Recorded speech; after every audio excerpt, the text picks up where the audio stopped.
May bagong tricks ako ituturo sa inyo para mapalakas ang internet inyo. Ito ang 4G APN Settings 2023. Ngayon, simulan po natin. Pumunta tayo sa Settings. Then, Network and Internet. Pumili lang po tayo ng network. Maaari po dito, Smart, Globe, TM. Then, pipiliin ko po ay dito. Dahil dito po malakas sa amin. Scroll down para mahanap ang access point name. Nakita po yung access point name na dito po sa baba. Click po natin. Para mag-add ng bagong APN, pinutin natin tong plus button na nasa taas. Ang APN name po na ilalagay natin ay Freenet.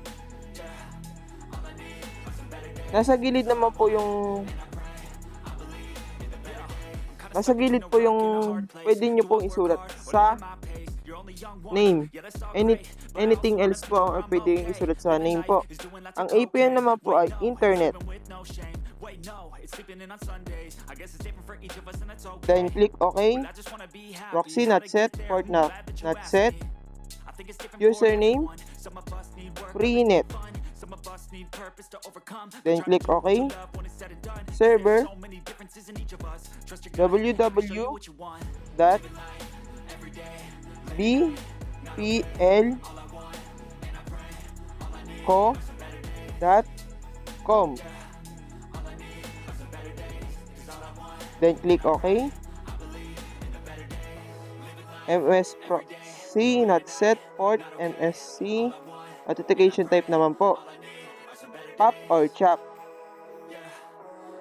Ang APN protocol po natin ay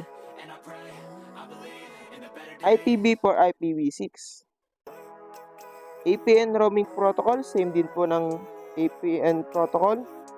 IPv4 IPv6 din po. APN type, nakalimutan po natin, APN type ay default. Then sup, yan po. Then click OK. Sa bearer po ay unspecified lang po ipipili natin. Then click OK. Yung mga sinabi ko po sa inyo guys, nasa description po nakalagay po din doon, o ilalagay ko dito sa gilid ng video ito ang isusulat nyo sa APN settings natin. Then click 3 dots para ma-save ang APN nito. Pipiliin natin tong Freenet. Then napili natin ang Freenet.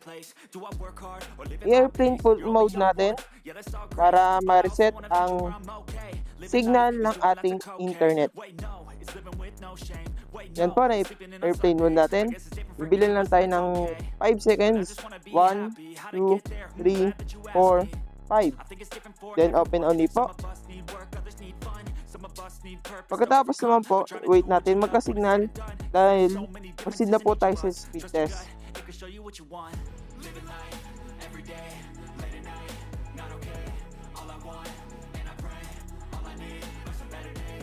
Ito po, nasa speed test na po tayo. Subukan natin kung gaano kabilis ang APN natin na Freenet. Then click go. Nag-iba po ang location natin dahil binago natin yung APN settings natin dahil nasa Binagonan po tayo nakaset. Pero tira tayo sa Batangas.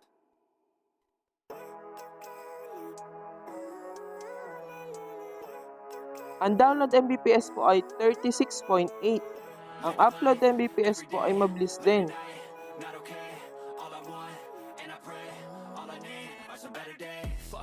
I'm looking in the mirror, so foggy, but I've never seen clearer. I don't really think anyone can save me, and honestly I'm not really sure 21.4 Mbps naman po ang upload. Then itatry natin to sa YouTube. Kung mabilis ba mag-loading ito sa YouTube. Pipili lang po tayo ng isang video. Push natin yung channel natin para hindi tayo makapiright.